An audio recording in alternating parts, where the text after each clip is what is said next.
للہ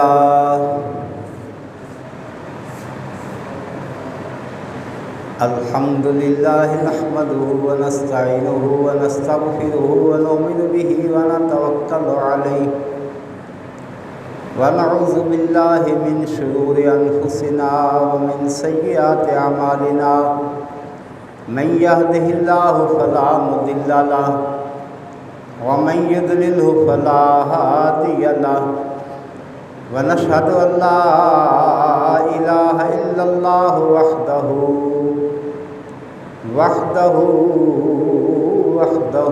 لا شريك له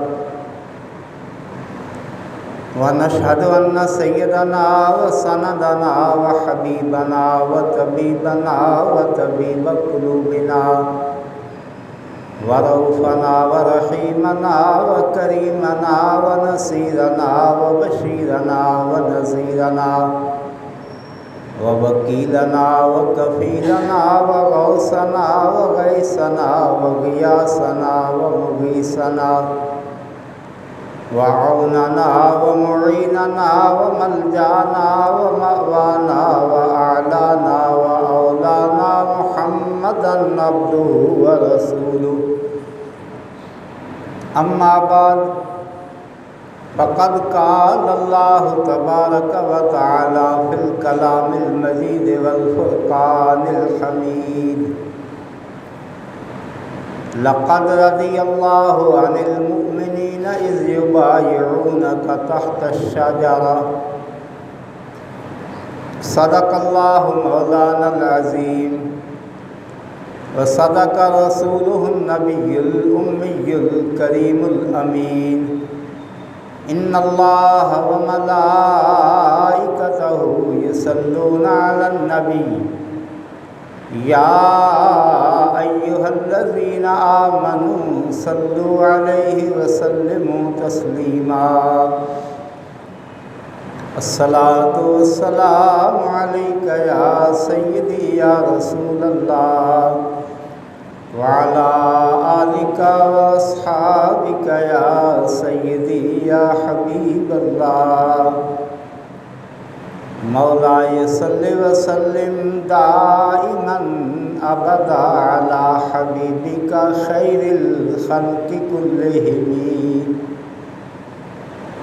هو الحبيب الذي ترجى شفاعته لكل هول من الأهوال مقتحم ثم الرضا عن أبي بكر وعن عمر وعن علي وعن عثمان ذي الكرم نور کی سرکار سے پایا دوشالہ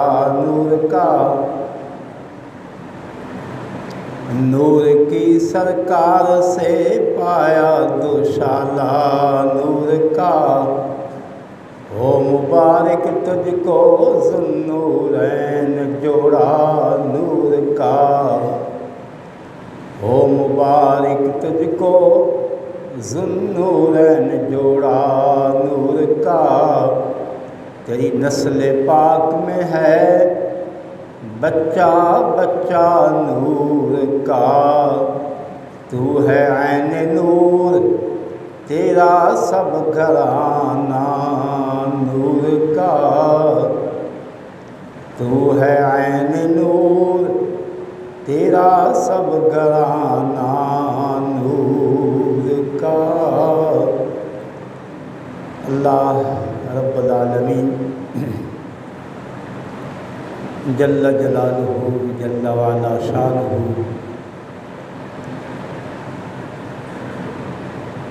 جو قادر مطلق ذات ہے اپنی ذات صفات افعال میں یکتا بے مثل بے مثال ہے تمام تر محامد و محاسن کے لائق ذات ہے رب العالمین کی اس کے پیارے حبیب کائنات کی جان امام الانبیاء سید المرسلین محبوب خدا احمد مجتبیٰ سیدی جناب حضرت محمد الرسول اللہ صلی اللہ تعالیٰ علیہ وبارک وسلم کی بارگاہ ستر پناہ میں ہدیہ عقیدت و محبت سلام پیش کرنے کے بعد سامعین محترم محتشم، اللہ رب العالمین جل وعلا شانہ میں قرآن کریم فرقان حمید میں ایک نہیں کئی مقامات پر اپنے محبوب کریم صلی اللہ تعالیٰ علیہ وبارک وسلم کے ساتھیوں کی، آپ کے صحابہ کی تعریف، توصیف اور ان پہ راضی ہونے کا ذکر فرمایا ہے۔ جگہ پہ فرمایا ہے وَكُلًّا وَعَدَ اللَّهُ الْحُسْنَى، وَكُلًّا وَعَدَ اللَّهُ الْحُسْنَى، اللہ نے اپنے محبوب علیہ السلام کے تمام صحابہ سے وعد اللہ الحسنى، جنت کا وعدہ کیا ہے، تمام سے، ہر صحابی۔ اور دوسرے مقام پر فرمایا رضی اللہ عنہم ورضوا عنہ، اللہ ان سے راضی ہو گیا، وہ اللہ سے راضی ہو گئے۔ بحیثیت صحابی، یہ جو صحابیت والا مقام ہے نا، یہ عبادت و ریاضت سے نہیں ملتا ہے۔ اگر کوئی لاکھ عبادتیں کر لے، ریاضتیں مجاہدات کر لے، صحابی کا مقام کو وہ پہنچ نہیں سکتا۔ اس لیے بزرگوں نے یہ کہا ہے نا کہ یک زمانہ صحبت با اولیاء، یک زمانہ صحبت با اولیاء، بہتر از 100 سالہ طاعت بے ریا۔ جو بغیر کسی ریا دکھلاوے کے 100 سال کی عبادت ایک طرف ہو اور کسی کامل کی صحبت و سنگت میں چند لمحے ایک طرف ہوں، یہ زیادہ مقبول ہے۔ یہ تو اللہ کی اس کامل بندے، اس ولی اللہ کی یہ شان ہے۔ تو امام الانبیاء، سید الانبیاء، محبوب خدا صلی اللہ تعالیٰ علیہ وبارک وسلم کے جو صحابہ ہیں، جنہوں نے ایمان کے ساتھ چہرہ والضحیٰ کو دیکھا ہے، وہ صحابہ۔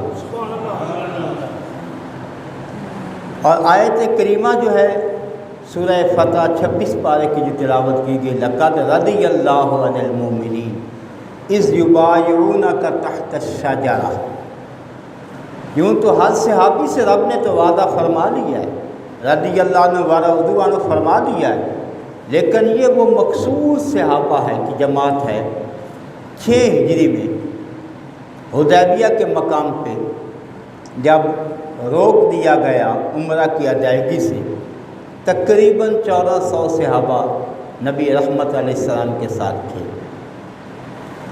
اب ایک طرف روکا گیا، انتخاب نگاہ نبوت جو اٹھی ہے تو سیدنا عثمان ذو النورین رضی اللہ تعالیٰ عنہ کو اپنا سفیر بنا کر، نمائندہ بنا کر، اپنا قاصد بنا کر، اعتبار ہونا،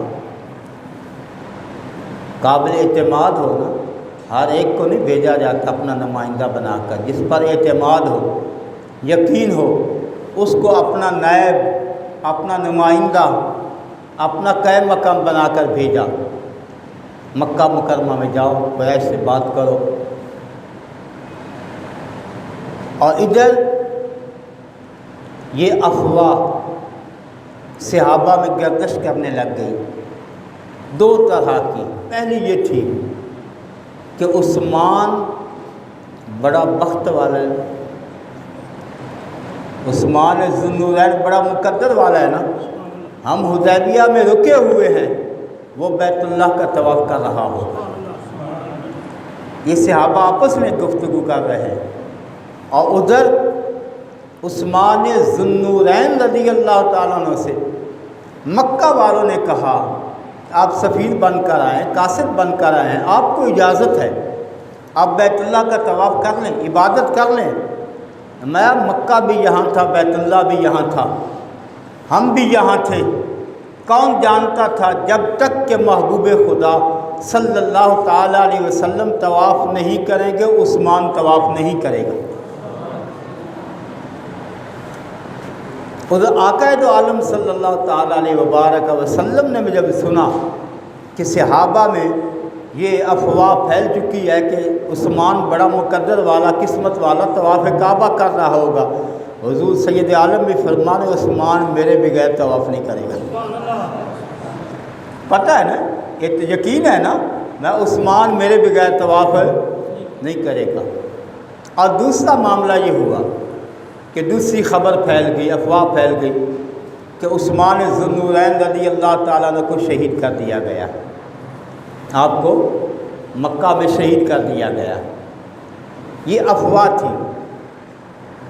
اس میں ایک پہلو جو نکالا گیا ہے یہ علم نبوت پہ یہ تنقیص ہے۔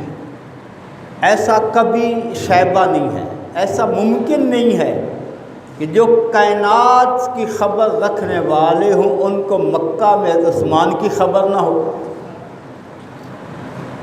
لیکن عظمت بتانا مقصود تھی، ان کی شان بتانا تھی۔ عثمان کوئی عام آدمی نہیں ہے، عثمان کوئی عام آدمی نہیں ہے۔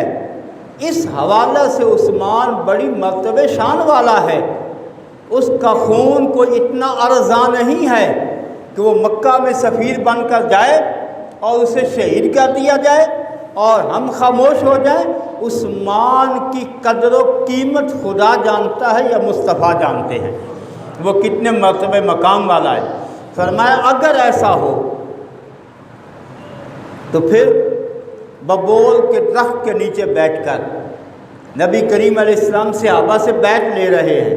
یہ نماز کی بیعت نہیں ہے، یہ حج کی بیعت نہیں ہے، یہ اسلام کے کسی رکن کی بیعت نہیں ہو رہی ہے، بلکہ عثمان ذوالنورین کے خون کا بدلہ لینے کی بیعت لی جا رہی ہے۔ ہمارے کہ میرے صحابہ کوئی ہے، آؤ عثمان ذوالنورین رضی اللہ تعالیٰ عنہ کے خون کا بدلہ لینے کے لیے میرے ہاتھ پہ بیٹھ کر 1400 تقریباً صحابہ پاک رضوان اللہ تعالیٰ علیہ اجمعین نبی رحمت علیہ السلام کے ید اللہ والے ہاتھوں پہ بیعت کر رہے تھے کہ ہم اپنا خون کا آخری قطرہ بھی بہا دیں گے۔ نبی کریم صلی اللہ تعالیٰ علیہ وسلم نے اس کے بعد اپنا ہاتھ دوسرے ہاتھ پہ رکھتے ہوئے فرمایا یہ عثمان کا ہاتھ ہے، یہ محمد رسول اللہ کا ہاتھ ہے، عثمان کی بیعت کر رہا ہوں۔ یہاں سے مفسرین نے یہ لکھا ہے اس آیت پاک کے تحت اگر یہی خبر جو ان کی شہادت کی تھی تو پھر بیعت زندہ کی ہوتی ہے، مرے ہوئے کی بیعت نہیں ہوتی ہے۔ مرے ہوئے کی بیعت مرے ہوئے سے بھی بیعت نہیں ہوتی، مرے ہوئے کی بھی بیعت نہیں ہوتی، بات فرق ہے۔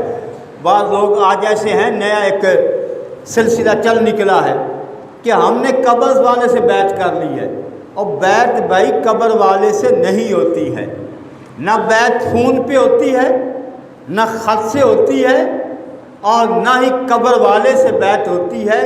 بیعت کا مطلب ہاتھ میں ہاتھ دے کر عہد و پیما کرنا ہوتا ہے، جو نبی کریم علیہ السلام کی مبارک زندگی سے صحابہ پاک سے آج تک تمام سلاسل میں چلتا رہا۔ یہ نئے کچھ لوگوں نے نیا فرقہ ایجاد کے فون پہ ہم نے بیعت کر لی ہے، ہم نے قبر کے ساتھ ہی بیعت کر لی ہے۔ نہ قبر کے ساتھ بیعت ہوتی ہے اور نہ ہی فون پہ بیعت ہوتی ہے اور نہ ہی خط سے بیعت ہوتی ہے۔ بیعت جو ہے ہاتھ میں ہاتھ دینے کا نام بیعت، عہد و پیما کرنے کا نام۔ حضرت سیدنا عثمان ذوالنورین رضی اللہ تعالیٰ عنہ کیا تمام صحابہ کے بارے میں ہر صحابی عدل والا بھی ہے، انصاف والا بھی ہے، علم والا بھی ہے، حیا والا بھی ہے، سخی بھی ہے، ہر صحابی۔ لیکن بعض خصوصیات اللہ رب العالمین نے اپنے محبوب کریم علیہ السلام کے ان صحابہ میں ایسی بانٹ دی ہیں جو اس میں یکتا ہے۔ پورے صحابہ میں، پوری امت میں، صحابہ نہیں پوری امت میں ان کی مثال نہیں ملے گی۔ صداقت کا تاجدار صدیق اکبر رضی اللہ عنہ، باقی عظمتیں بھی ان کو اللہ نے دی، وہ کوئی عبادت میں پیچھے نہیں تھے، سخاوت میں پیچھے نہیں تھے، زہد و تقویٰ میں، علم میں، ہر ایک میں، لیکن ان کا وصف کمال جو بام سیہ کو چھو رہا ہے وہ تاجدار صداقت ہونا۔ صدیق والذی جاء بالصدق وصدق بہ، جس کی تصدیق مالک کائنات نے کی ہے، والذی جاء بالصدق وصدق بہ، اور جو سچ لے کر آیا جس نے سچ کی تصدیق کی ہے۔ عدالت، ہر صحابی انصاف والا ہے، لیکن جناب سیدنا فاروق اعظم رضی اللہ تعالیٰ عنہ عدل و انصاف کا وہ پیمانہ رکھا ہے کہ قیامت تک اگر کسی کی دنیا کی تاریخ میں عدل و انصاف میں کوئی معیار ملتا ہے تو فاروق اعظم کی ذات ملتی ہے۔ عدل و انصاف تبھی تو جب حرم شریف میں، مدینہ پاک میں زلزلے کا تھوڑا سا جھٹکا لگا، آپ نے اپنے کوڑا سے ٹھوکر لگا کر زمین کو فرمایا، زمین کیا تجھ پہ عمر نے انصاف نہیں کیا ہے؟ اگر عمر نے انصاف کیا ہے تو یہ رک جا۔ عدل و انصاف کا جس میں اپنا بیگانہ، یہ معیار یہ تھا، فرمایا وقت ہوگا، وہ وقت ہوگا اکیلی ہوگی، نوجوان خوبصورت لڑکی ہو، زیور پہنا ہوا ہو، جنگل ہو، اکیلے جائے، سوائے اللہ کو اس کو کسی کا ڈر نہیں ہوگا۔ اور ایسا ہوا، کوئی لوٹنے والا، کوئی راستہ روکنے والا، کیونکہ انصاف کا پیکر جناب فاروق اعظم بیٹھا ہوا عدالت کی کرسی پہ، امیر المومنین وہ ہے۔ ہاں، اس لیے کہتے ہیں کہ جب قاضی کے قلم بکنے لگ جائیں پھر غازی کی تلواریں فیصلہ کیا کرتی ہیں۔ جب ججوں کے قلم بکنے لگ جائیں پھر غازی کی تلوار فیصلہ کیا کرتی ہے۔ ہر صحابی حیا والا، لیکن سیدنا عثمان ذو النورین رضی اللہ تعالیٰ عنہ کامل الحیا والایمان، کامل الحیا والایمان، حضرت سیدہ ام عائشہ صدیقہ کائنات رضی اللہ تعالیٰ عنہ فرماتی ہیں، آقا کریم علیہ السلام اپنے کاشانہ نبوت میں بے تکلفی کے ساتھ لیٹے ہوئے، حضور آرام فرما، لیٹے ہوئے بے تکلفی کے ساتھ اپنے گھر میں، اور پنڈلی سے زیادہ چادر بھی سرکی ہوئی، پنڈلی مبارزہ ننگی ہے، دروازے پہ دستک ہوئی، صدیق اکبر آئے، اجازت طلب کی، اجازت مل گئی، تشریف لے آئے، جناب فاروق اعظم آئے، اجازت ملی، آ گئے، تھوڑی دیر کے بعد عثمان ذو النورین آ گئے، دروازے پہ دستک ہوئی، عثمان ذو النورین آ گئے، آقا دو عالم علیہ السلام اٹھ کر بیٹھ گئے، اپنی چادر کو سیدھا کیا، درست کیا، اٹھ کر بیٹھ گئے۔ جب تینوں تشریف لے گئے، سیدہ ام عائشہ صدیقہ فرماتی، میں نے آقا کریم سے عرض کیا، آقا میرے باپ ابو بکر آئے، جناب عمر آئے، آپ ویسی حالت میں تشریف فرما رہے، عثمان آیا، اٹھ کر بیٹھ گئے، چادر کو کپڑوں کو درست کر لیا، فرمایا میں اس شخص سے حیا کیوں نہ کروں جس سے اللہ کے فرشتے بھی حیا کرتے ہیں، اللہ کے فرشتے بھی حیا کرتے ہیں۔ اور نبی کریم علیہ السلام نے فرمایا الحیاء شطر الایمان، الحیاء من الایمان بھی فرمایا، الحیاء شطر الایمان بھی فرمایا کہ حیا ایمان کا حصہ ہے، حیا ایمان کا۔ اور دوسری حدیث میں فرمایا، نبی کریم علیہ، بخاری شریف میں حدیث پاک موجود ہے، نبی رحمت علیہ السلام نے فرمایا کہ حیا جنت کا راستہ ہے، حیا والا جنت میں جائے گا، اور بے حیا، حیا کا عالم یہ تھا۔ سیدنا عثمان ذو النورین وصف کمال کیوں رکھا ہے کہ آپ کبھی تنہائی میں، آج کل کا نوجوان جو گھر میں جو کرتے ہیں یہ نیٹ لباس ہے، اور اس جنریشن کا نئی نوجوان لڑکیاں گھر میں، نوجوان لڑکے گھر میں، یہ نیٹ لباس ہے، آدھا ڈالا ہوا ہے، ننگے گھر میں پھر رہی ہے، بیٹی بھی پھر رہی ہے، بیٹا بھی پھر رہا ہے، نیٹ لباس ہے، آدھے ننگے، ماں بھی ہے، باپ بھی ہے، بھائی بھی ہے، بہن بھی ہے، ہاں جی، آدھے کپڑے ڈال کر، یہ نیٹ لباس ہے۔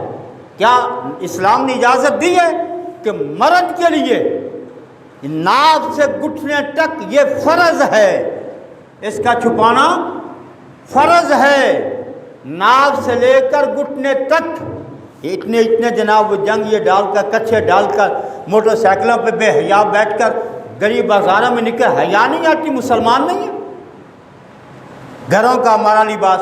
اور آج کل تو پھر یہ ہے کہ جناب اگر مارکیٹ چلے نا، کہتے ہیں جناب بازوؤں والی چھوٹی بچیوں کے لیے شرٹ ملتی کوئی نہیں ہے، کٹے ہوئے بازو، ننگے بازو ملتی نہیں ہے، یہ جناب جدید دور ہے، جدید لباس ہے۔ جب آپ نے اپنی بیٹی کو ابتدا میں حیا کا سبق نہیں دیا ہے تو جوان ہو کر حیا کا سبق کہاں سے پڑھے گی؟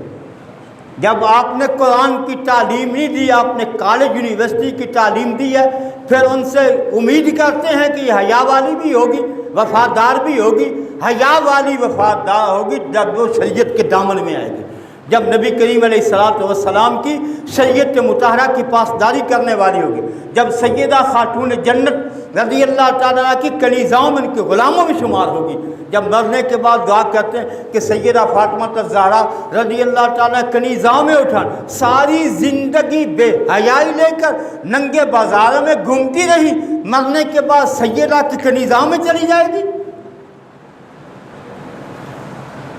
سیدنا عثمان ذو النورین رضی اللہ تعالیٰ عنہ، آپ کبھی اکیلے بھی، تاریک اندھیرے کمرے میں بھی، کبھی تنہائی میں بھی، عثمان ذو النورین رضی اللہ تعالیٰ کبھی نہاتے ہوئے بھی، کبھی تنہائی میں بھی اپنے جسم کو ننگا نہیں کیا، نہاتے ہوئے، غسل کرتے ہوئے بھی، ہاں جی، اکیلے کمرے میں بھی نہیں۔ اور حیا کا عالم یہ ہے، فرماتے ہیں جب سے میں نے والضحیٰ کے چہرے کو دیکھا ہے، جب سے حضور کے چہرہ انور کو دیکھا ہے، جب سے حضور کے چہرہ انور کو دیکھا ہے، اس دن سے میں نے آنکھوں کا وضو کر لیا ہے، اپنی شرمگاہ پر بھی عثمان کی نظر نہیں پڑے گی۔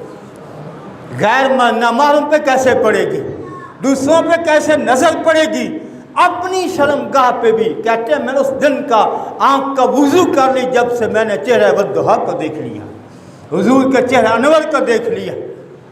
کبھی آنکھوں کا وضو کیا، کبھی دل کی طہارت کو سوچا، بس اتنا ہی ہے کہ نہا لیا، خوشبو لگا لی، آدھے کپڑے ڈال لیے، ہیں جی، اور جناب پیچھے چٹیاں باندھ لی، ہیں جی، اس کا نام اسلام ہے؟ اور فرماتے ہیں جب سے تاریخ الخلفاء سوائق المحرقہ دیگر کتابوں میں موجود حوالے کے لیے میں عرض کر رہا ہوں، جب سے اپنا ہاتھ رسول اللہ علیہ السلام کے ہاتھ میں دے دیا، بیعت کر لی ہے، عثمان کہتے ہیں رضی اللہ تو اس دن سے میں نے وہ ہاتھ اپنی شرمگاہ کو نہیں لگنے دیا، حضور کے ہاتھ میں ہاتھ لیا۔ اس لیے کامل الحیا والایمان کہتے ہیں، کامل الحیا والایمان حضرت سیدنا عثمان ذو النورین۔ ایک تو آپ کا وصف کمال یہ ہے کہ کامل الحیا والایمان، اور دوسرا وصف کمال یہ ہے کہ پوری آدم علیہ نبینا علیہ السلام سے حضور کی ذات اقدس تک، ختم نبوت تک، اگر صرف اعزاز ملا ہے، یہ اعزاز ملا ہے، یہ اعزاز ملا ہے تو صرف سیدنا عثمان ذو النورین کو ملا ہے۔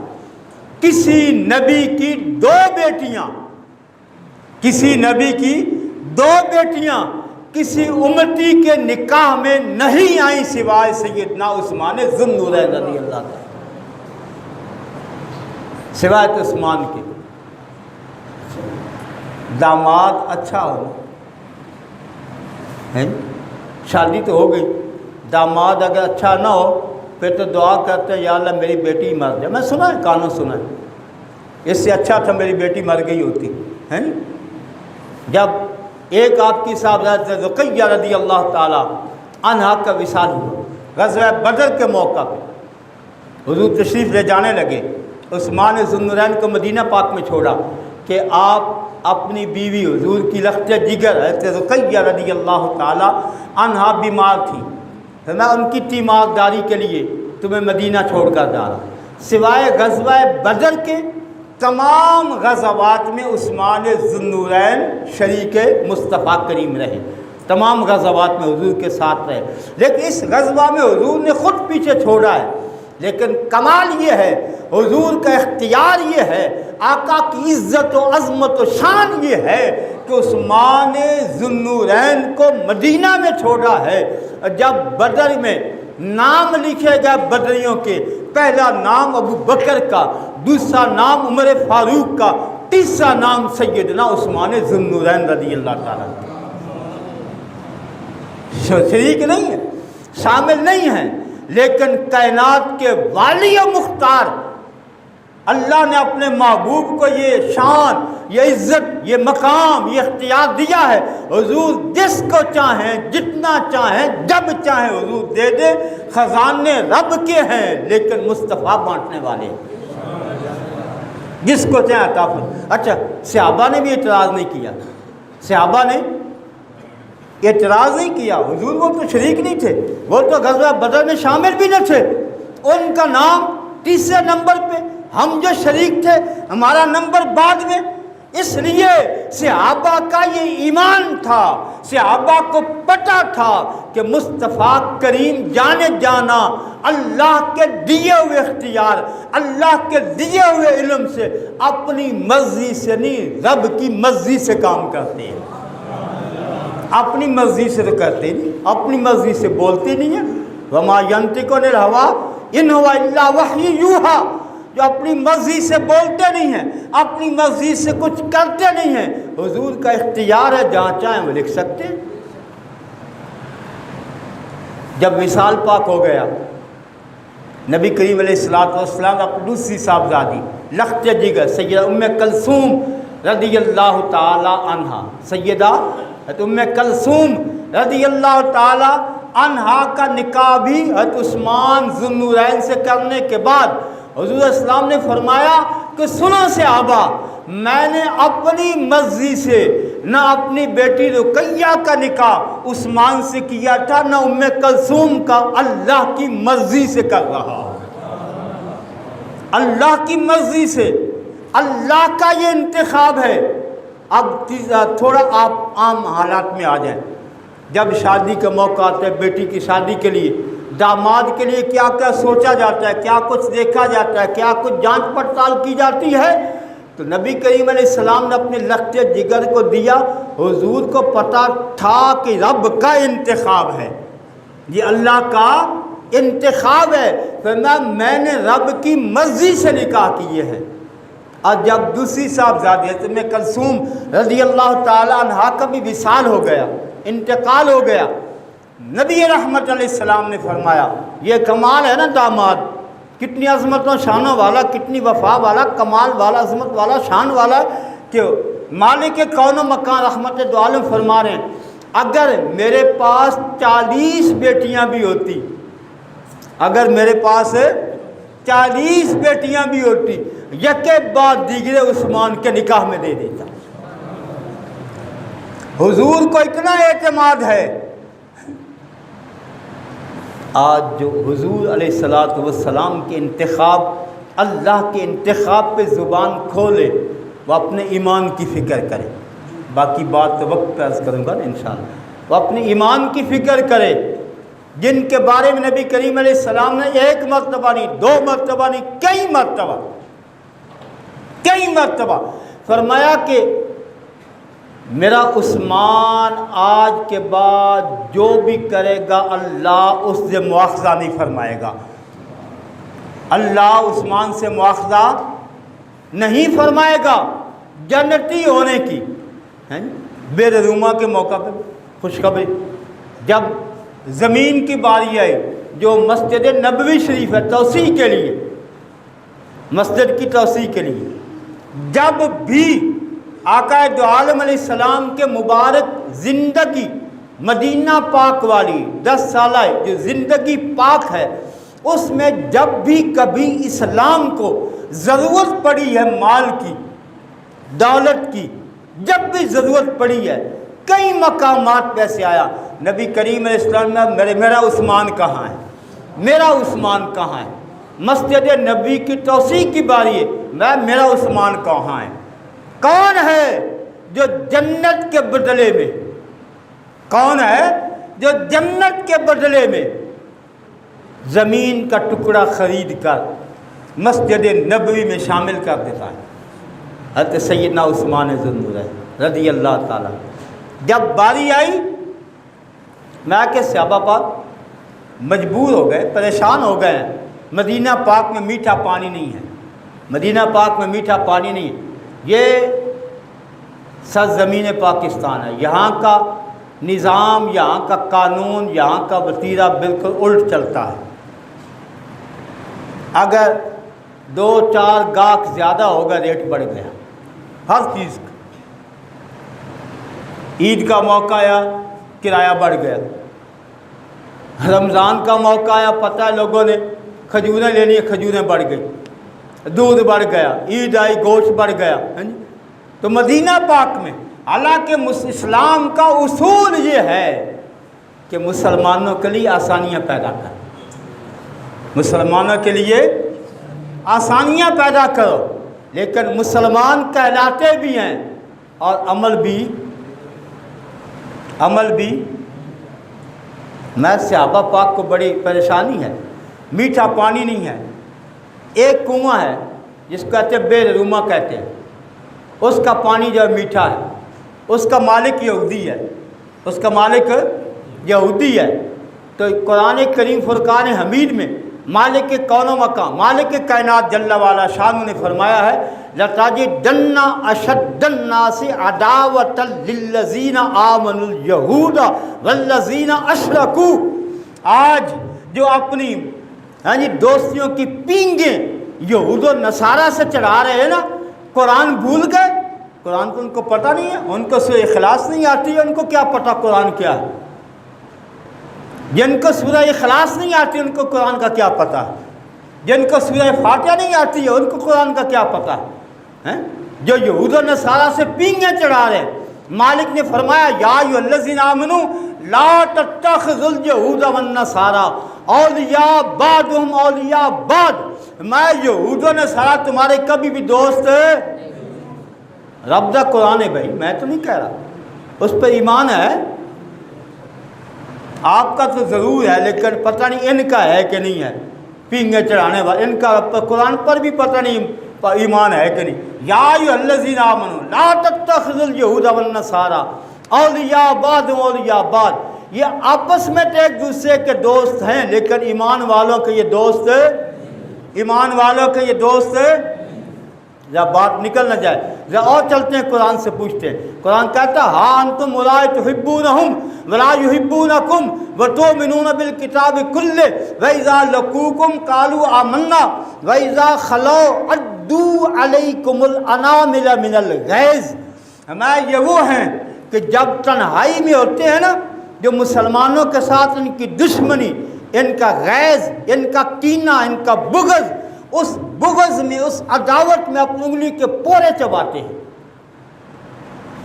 اور اس آیت پاک لَتَجِدَنَّ أَشَدَّ النَّاسِ عَدَاوَةً لِلَّذِينَ آمَنُوا الْيَهُودَ وَالَّذِينَ أَشْرَكُوا، فرمایا یہودی اور مشرک بڑے سخت ہیں، بڑے سخت ہیں۔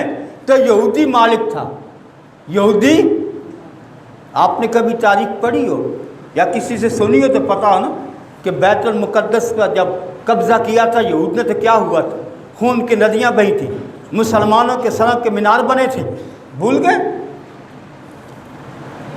دوست ہو سکتا ہے؟ رب کہتا نہیں ہو سکتا۔ یہودی تھا مالک، مسلمانوں کو مہنگے داموں پانی دیتا، مسلمانوں کو، اپنوں کو نہیں۔ عجیب بات ہے نا، وہ دوسرے اپنوں کے لیے نرم پہلو رکھتے ہیں۔ قرآن نے بھی کہا تو یہی تھا کہ ایمان والوں کی ایک نشانیاں یہ ہیں رحماء بینہم، آپس میں نرم دل ہیں، اشداء علی الکفار، کافروں کے لیے سخت ہیں، آپس میں نرم ہیں، لیکن معاملہ الٹ دکھائی دیتا ہے کہ دوسروں کے لیے نرم پہلو رکھتے ہیں اور مسلمانوں کے لیے پھر بھی مسلمان پھر بھی وقت کے حکم کرام۔ میں یہودی مسلمانوں کو مہنگے داموں پانی دیتے ہیں، یہودیوں کو نہیں، مسلمانوں کو۔ نبی رحمت علیہ الصلوۃ والسلام کی رب نے صفت بیان کیا قرآن میں، سارا قرآن تو حضور کی نعت ہے، حضور کی صفتیں کوئی ایک دو تو نہیں ہے نا۔ اللہ نے تمام کمالات اور تمام معجزات، تمام کمالات، تمام معجزات اللہ نے جو اپنے انبیاء کو دیے تھے وہ سارے کے سارے مصطفیٰ کریم کے سینے میں ڈال دیے، ساری عظمتیں، ساری شانیں، سارے کمالات، سارے معجزات اس سے ماوراء جو دیا ہے جس کے کوئی حد کنارے نہیں ہے۔ میں کون ہے جو بے رحمہ مسلمانوں، قرآن نے میں کہا ایک صفت یہ بیان کی ہے، سورہ توبہ 11واں پارہ ہے، لقد جاءکم رسول من انفسکم عزیز علیہ ما عنتم حریص علیکم بالمؤمنین رؤوف رحیم۔ میں عزیز علیہ ما عنتم، حضور کی شان یہ ہے، آقا اپنی امت میں مہربان اتنے ہیں، غمخوار امت اتنے ہیں، رحمت للعالمین ایسے ہیں، رب جن کو رؤوف بھی کہہ رہا ہے، رب جن کو رحیم بھی کہہ رہا ہے، رب جن کو رحمت للعالمین بھی کہہ رہا ہے، ان کا کمال وصف یہ ہے امتی کو تکلیف ہو حضور کا دل پریشان ہو جاتا ہے۔ اولاد کی پریشانی ماں باپ کو نہیں دیکھی ہے جی، نہیں نا، اولاد کی پریشانی پہ ماں باپ پریشان ہو جاتے ہیں۔ نبی کریم علیہ السلام کا عظمت قرآن نے، رب نے یہ بیان کی کہ میرا محبوب وہ ہے، امت کا اتنا ہمدرد ہے، اتنا خیر خواہ ہے کہ اگر کسی امتی کو تکلیف ہو تو حضور کا دل اٹس پریشان ہو جاتا ہے۔ اب صحابہ کو پریشانی تھی، مہنگے داموں پانی مل کر حضور کو فرمایا کون ہے جو بے رحمہ؟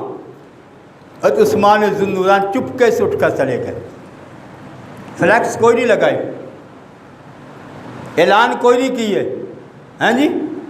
یہ بس دوہرا آج کل چونکہ یہ فیشن چل گیا ہے نا، یہ باتوں کی ضرورت ہے، بس میں دہراتا ہوں، فیشن چل گیا ہے ریاکاری کا، دکھلاوے کا، ہیں جی۔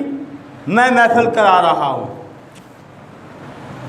میں سخاوت کر رہا ہوں، میں گوشت بانٹ رہا ہوں، اور میں نے عید پہ بھی کہا تھا، پھر اب اس کے بعد نئے تجربے کے بعد، کل عید تھی آج بھی عید ہی ہے نا، نئے تجربے کے بعد بھی یہ کہہ رہا ہوں، عید کا گوشت بھی صرف وہاں دیا جاتا ہے جہاں مفاد ہوتے ہیں، غریبوں کو نہیں۔ میرے پاس کل سے کتنی رپورٹیں آ چکی ہیں، ہاں جی، اسی محلے کی بات کر رہا ہوں جن کی گلی میں کتنے جانور ذبح ہوئے، لیکن ان غریبوں تک گوشت، ہم عید کا گوشت بھی صرف ان کو دیتے ہیں جہاں مفاد ہوتے ہیں۔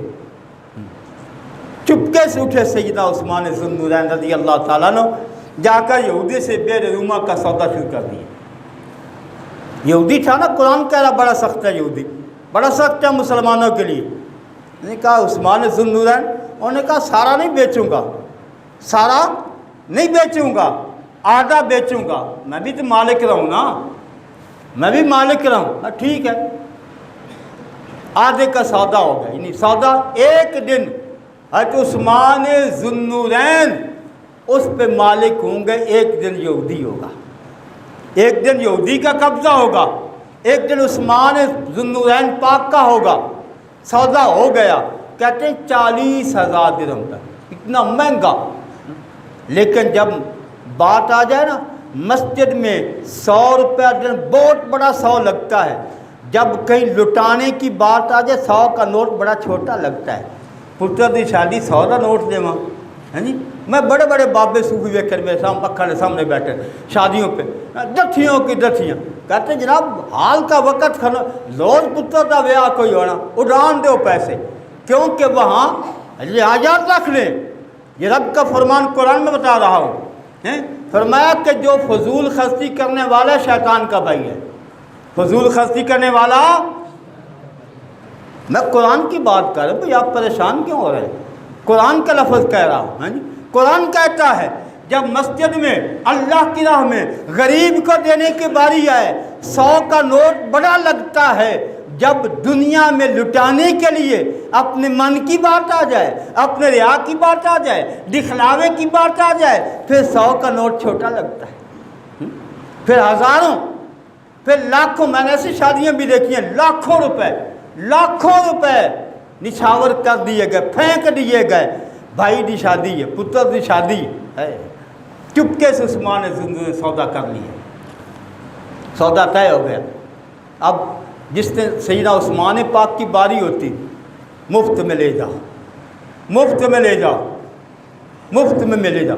اب باری اگلے دن تھی یہودی کی، اور جن کو پتہ ہے کل پیسے دے کر لینا ہے وہ آج جمع کر لیں گے. ان کو کیا ضرورت ہے کل پیسے دے کر؟ وہ ذخیرہ کر لیں گے، پانی جمع کر لیں گے، جتنا مرضی لے جاؤ، پابندی تو ہے کوئی نہیں ہے. وہ پانی ذخیرہ کر لیتے. اب یہودی اگلے دن منہ چک کے بیٹھا ہے، منہ دیکھتا ہے تو کوئی آتا نہیں. انہیں مجبور ہو کر باقی بھی کھا لے لو، تم بھی لے لو.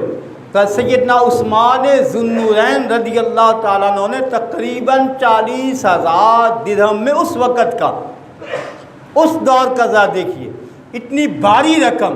لیکن ان کو یہ پتا ہے اللہ کا محبوب راضی ہو جائے، رب راضی ہو جائے گا. کیونکہ حضور نے فرمایا ہے مسلمانوں کے لیے پانی کی ضرورت ہے. جب خرید کر یہ کنواں وقف کر دوں گا، اللہ کا محبوب راضی ہو جائے گا، مسلمانوں کو سہولت ملے گی. اللہ کا محبوب راضی ہوگا، اللہ کا محبوب راضی ہوگا، خدا بھی راضی ہو جائے گا. جن کا طمع نظر، جن کا مطمع نظر، جن کا خیال، جن کا تصور اس طرف ہو کہ ہم نے رب کو راضی کرنا ہے. رب نے رب کو نہ بولے کیوں نجت کوئی نہیں لگی. ہم نے رب کو راضی کرنا ہے. یہ میں جملہ پلے باندھ لیں، یاد رکھ لیں. دنیا کو راضی کرنے کے لیے ہزاروں جتن کر لیں، پھر بھی راضی نہیں ہوگی. بے نیاز کو راضی کرے، کائنات تابع فرما ہو جائے گی. یہ سائے کی ٹانٹے پیچھے پیچھے چلے گی. تیرا حکم پھر ہواؤں پہ بھی چلے گا، فضاؤں پہ بھی چلے گا، درندوں پہ بھی چلے گا. ہر جگہ پانی پہ حکم چلا کہ نہیں فاروق اعظم کا؟ چلتا ہے. کب چلتا ہے؟ جب بندہ خدا کا ہو جاتا ہے. ہم ساری باتیں اپنی رب سے منانے پہ تلے ہوتے ہیں. یا اللہ یہ بھی کر دے، یہ بھی کر دے، رب کی ماننے کے لیے. اگر رب نے کبھی کہہ دیا کہ شرم نہیں آتی ہے، میری بات کون سی مانی ہے؟ میں نے کہا تھا چہرہ تیرا میرے محبوب والا، میں نے کہا تھا تیری صورت، تیری سیرت، تیرا لباس میرے محبوب والا، تیرا کردار، تیرا اخلاق میرے محبوب والا. ہاں جی، میں نے کہا تھا تیرا اٹھنا بیٹھنا میرا قرآن ہو، میرا ذکر ہو. وَاذْكُرُوا اللَّهَ كَثِيرًا، اللہ کو کثرت سے یاد کر. رب نے کہا لعلکم تفلحون، کامیاب ہو جاؤ گے. رب کو کتنا یاد کرتے؟ بیٹھ کر غیبت، مسجد میں بیٹھ کر باتیں، دکانوں پہ بیٹھ کر باتیں. اذان ہو جاتی، میں دیکھتا ہوں آتے گزرتا ہوں، اچھے بڑے بابے مسجد میں آنے کی بجائے دکانوں بیٹھ کر گپے لگا رہے ہیں. رب کو راضی کرنے کے جتن کرو. جب اللہ راضی ہو جائے گا تو جس کی یہ کائنات ہے وہ راضی ہو جائے. بادشاہ ہے تو جب وہ مل گیا تو اس کی ساری بادشاہی مل جاتی ہے. سیدنا عثمان ذوالنورین رضی اللہ تعالیٰ عنہ. 2 ابھی تک میں نے عظمتوں کے بارے میں کچھ عرض کیا ہے، وقت ختم ہوا ہے. انشاءاللہ اگلے جمعے اس سے آگے عرض کروں گا. اللہ تعالیٰ ان کی مقدس پاکیزہ باحیا زندگی سے اس امت کو بھی اللہ حیا والا بنا دے. اللہ ان کے اس عظیم منصب کے صدقہ آقا علیہ السلام کی ساری امت پہ بھی آسانیاں پیدا فرما دے. اور بالخصوص پھر دعا ہے صدقہ شہادت سیدنا عثمان ذوالنورین کا میرے مالک قوم کی بیٹی ڈاکٹر عافیہ صدیقی کی رہائی عطا فرما.